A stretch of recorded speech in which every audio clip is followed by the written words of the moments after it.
안녕하세요. 아르테 심리상담센터예요. 오늘은 신경성 식욕부진 장애인 거를 좀 간단하게 좀 얘기를 좀 나눠보려고 하는데요. 우선은 개념부터 좀 살펴보면요. 거식증이라고도 얘기하는 부분이 있고요. 왜곡된 신체적인 어떤 이미지를 좀 가져서 음식 섭취하는 부분에 있어서 좀 거부하고 그로 인해서 좀 저체중이 오는 그런 경우를 좀 얘기하는 부분이 있어요. 그러면 특징을 좀 살펴보면요.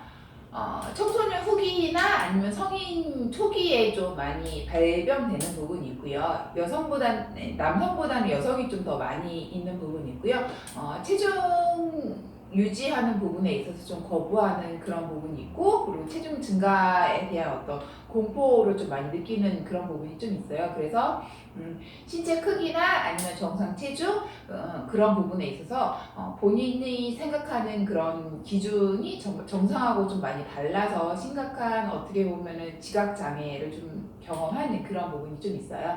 그러다 보니까 이제 자기 체중이 너무 많이 나간다고 생각하는 부분이 있어 자꾸 거울을 좀 본다던가 아니면 체중계에 자꾸 내 몸을 올라가서 몸무게를 좀 측정하는 그런 부분이 좀 있어요. 그리고 정서적인 부분을 좀 간단하게 살펴보면은 자기 조절의 어떤 실패로 인해서 자존감이 좀 낮은 그런 부분이 좀 있고요. 그리고 몸무게를 좀 줄이기 위해서 먹은 거를 어떻게 좀 해결하기 위해서 하제를 좀 사용하는 부분이 있어요. 하제라고 하면은 이제 설사하는 약 있잖아요. 그런 부분을 좀 해서 자기 먹는 거에 어떤 충동을 좀 조절하는 부분을 좀 해결을 해낸다고 좀 생각을 한다던가 정서적으로 좀 불안정한 거를 좀 해소한다던가 아니면 약물을 좀 남용을 해서 내 체중이 좀 증가되는 거를 좀 막기 위해서 하는 그런 부분이 좀 있어요. 그리고 의학적으로 좀 보면이 이제 체중이 많이 나가지 않고 저체중이다 보니까 월경을 좀 하지 않거나 아니면 변비가 좀 있거나 아니면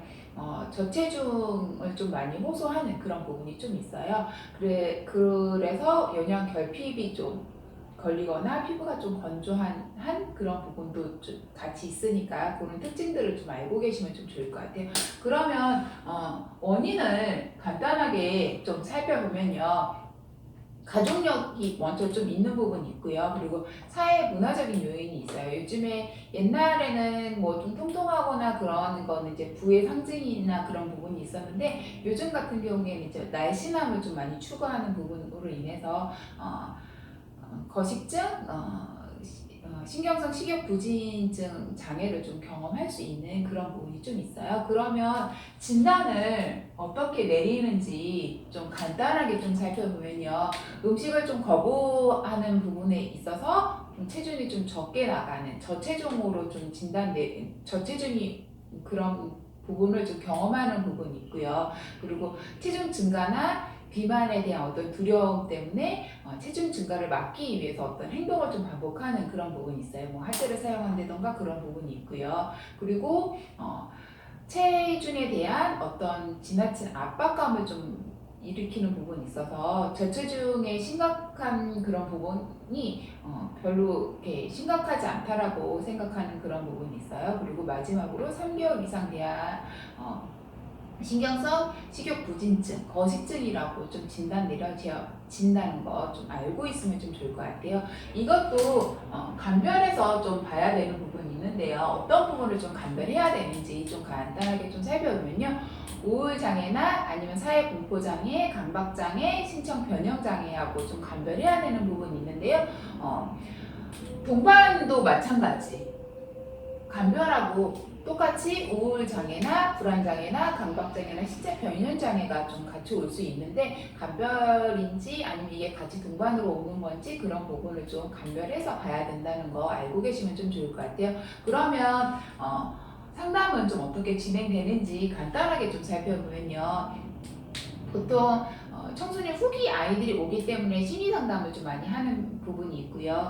본인에 대한 어떤 이해를 좀 하는 시간을 좀 가져서 왜곡된 인지적인 어떤 그런 부분을 좀 수정하는 그런 상담이 좀 진행해 나갈 수 있을 것 같아요. 그리고 아이가 청소년이라고 한다면 부모 상담을 좀 같이 진행해 나갈 텐데요. 우리 아이를 좀 어떻게 케어하면 좀 좋을지 그런 부분을 좀 안내해 드릴 수 있을 것 같아요. 그리고 이런 아이들 같은 경우에는 보통 입원 치료가 먼저 진행되는 부분이 있어요. 너무 좀 심각하기 때문에 입원 치료를 많이 하고 약물은 이제 프로작이라는 약이 있는데 그거를 좀 많이 복용하는 그런 부분이 좀 있어요. 그러면 우리 아이가 신경성 식욕 부진 장애인데 집에서 좀 어떻게 케어하면 좀 좋을지 좀 궁금해 하실 수 있는데 우선은 아이에 대해서 이해하는 게 먼저일 것 같고요. 그리고 전문가의 좀 도움을 받으시는 게 좀 좋을 것 같아요. 아이가 너무 먹지 않고 자꾸 하재 사용하고 그러기 때문에 집에서 아이를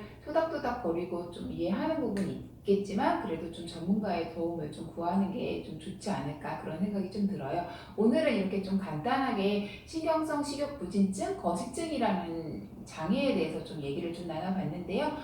왜곡된 신체적인 이미지를 가져서 음식 섭취를 좀 많이 하지 않아갖고 저체중을 좀 나간다는 거 그리고 청소년 후기에 많이 오는 부분이 있고요. 그리고 행동적인 부분에서 거울을 좀 자주 보고 그리고 몸무게를 좀 자꾸 측정해서 내가 너무 비만이다, 나는 너무 이렇게 뚱뚱하다라는 어떤 왜곡된 이미지를 좀 갖고 있는 부분이 있고요.